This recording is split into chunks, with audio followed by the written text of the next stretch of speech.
और सम्मानित मंच, आप सभी को नमस्कार। आज पूरे देश में चुनाव का दौर है और वोट की अपील के लिए हम आपके बीच आए हैं। साइकिल का निशान है, आने वाली 19 तारीख है और ये जो चुनाव है ये मुझसे ज्यादा आप जानते हैं कितना महत्वपूर्ण है, क्योंकि ये हमारे स्वाभिमान की भी लड़ाई है और बदलाव का भी चुनाव है। और बदलाव सिर्फ आप ला सकते हैं, आपकी बदौलत आ सकता है। उसी के लिए आज हम आपके बीच में आए। अब से पहले आपने यहाँ पर हमारे माननीय सांसद जी को 90% वोट देकर भेजा था और वो बने भी आपकी मेहरबानी से। शायद वो वोट मांगने भी ना आए हो, इस तरीके से आपने उन्हें वोट दिया था।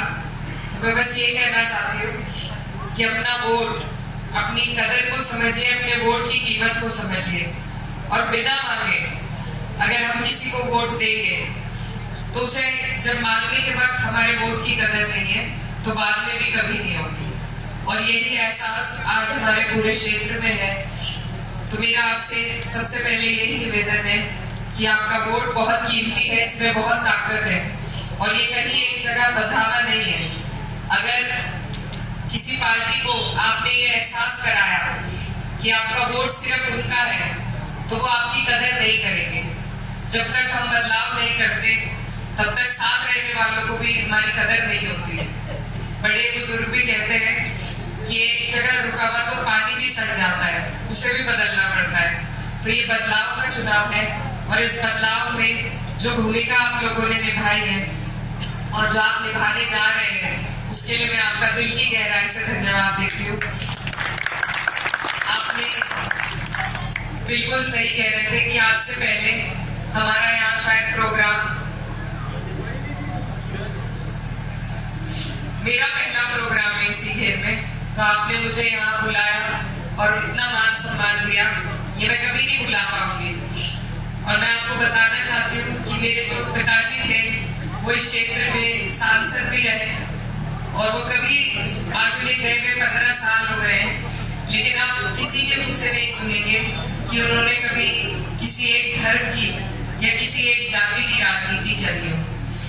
वो सबके थे, सबका काम करते थे और काम जब उनके पास कोई लेके जाता था तो किसी से ये नहीं पूछते थे कि वोट दिया या नहीं, क्योंकि एक जनप्रतिनिधि का जो कर्तव्य है एक बार चुनने के बाद वो सबका है, फिर चाहे किसी ने वोट दिया है या नहीं दिया है। तो यही उनके कार्यशैली थी और उनकी विचारधारा थी।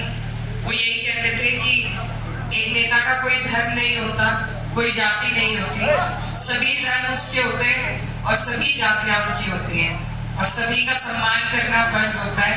अगर किसी एक की तरफ कोई नेता अपना झुकाव करने लगे तो उसका पतन वहीं से शुरू हो जाता है। तो मेरे पिताजी की ये विचारधारा है जिसको आपके आशीर्वाद से मैं आगे ले जाना चाहती हूँ और आपको यकीन दिलाना चाहती हूँ कि जैसे आज मेरी जरूरत के वक्त में आप लोगों ने मुझे यहाँ बुलाकर मेरे सर पे हाथ रखकर जो मुझ पे ये कर्ज चढ़ाया है, परिणाम कुछ भी हो मैं इसी तरीके से ताउम्र आपकी सेवा करके इस कर्ज को उतारने का काम करूँ। इकरा हसन जिंदाबाद, इकरा हसन जिंदाबाद।